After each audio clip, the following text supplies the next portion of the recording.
विवेकानंद के पिता मर गए तो बड़े कर्ज में छोड़ गए। मस्त मौला आदमी थे, तो ही तो विवेकानंद जैसा बेटा हो सका। कुछ जोड़ जाड़ के नहीं रख गए थे, दिल खोल के जिए थे। उल्टी उधारी छोड़ गए थे, सभी भले आदमी छोड़ जाते। तो विवेकानंद जरा मुश्किल में थे, वो उधारी भी चुकानी है, एक ही बेटे और मां भी थी।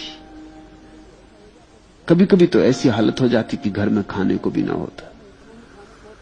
कभी कभी ऐसा हो जाता कि घर में इतना ही खाने को होता, या तो मां खा ले या बेटा खा ले। तो विवेकानंद कहते कि मुझे आज जरा किसी मित्र ने निमंत्रण दिया है, मैं जरा मित्र के यहां भोजन कर रहा हूं, तब तक तू भोजन इत्यादि कर ले। और जाके सड़कों पर घूमते रहते, घूम घाम के घर आते, बड़ी प्रसन्नता से घर लौटते।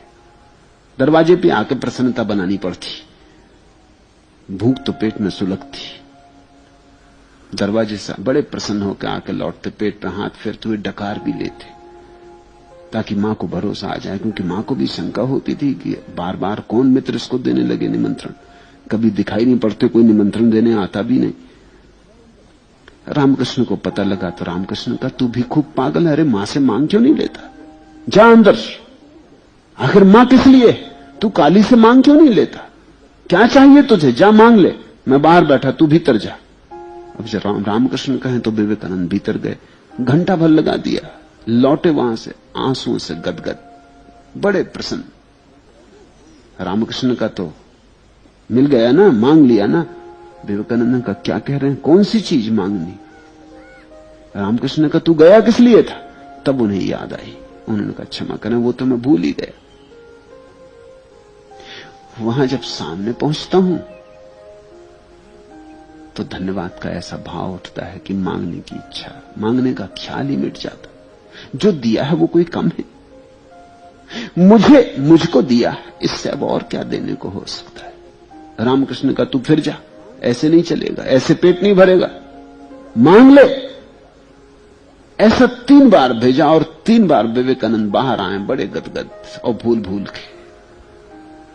फिर रामकृष्ण खूब हंसे और उन्होंने कहा आज तेरी परीक्षा थी, अगर मांगता तो मुझसे फिर तेरा कोई संबंध न रह जाता। आज तू जीत गया, तू परीक्षा में पूरा उतरा। 3 बार तुझे भेजा धक्के दे देकर और 3 बार ही तू बिना मांगे आ गया, तो तुझे प्रार्थना का राज मिल गया। प्रार्थना मांग नहीं, प्रार्थना भिखमंगापन नहीं, प्रार्थना सम्राट का धन्यवाद है। तुम्हें इतना दिया है कि तुम सम्राट हो,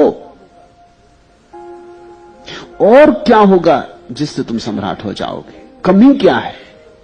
धार्मिक व्यक्ति वही है जो अपने भीतर खोजता है और कोई कमी नहीं पाता, जो कहता और क्या इससे ज्यादा हो सकता है। इससे ज्यादा हो ही नहीं सकता, जितना दिया है अपरंपार है। और इस भाव के पीछे ही आती कृतज्ञता छाया की तरह एक परम धन्य भाग का भाव, एक अहोभाग उठता है, सुगंध की तरह दूर आकाश तक उठता चला जाता है। जैसे दिए से ज्योति उठती, जैसे अगरबत्तियों से गंध उठती, जैसे फूलों से सुवास उठती, ऐसी ही सुवास प्रार्थना है।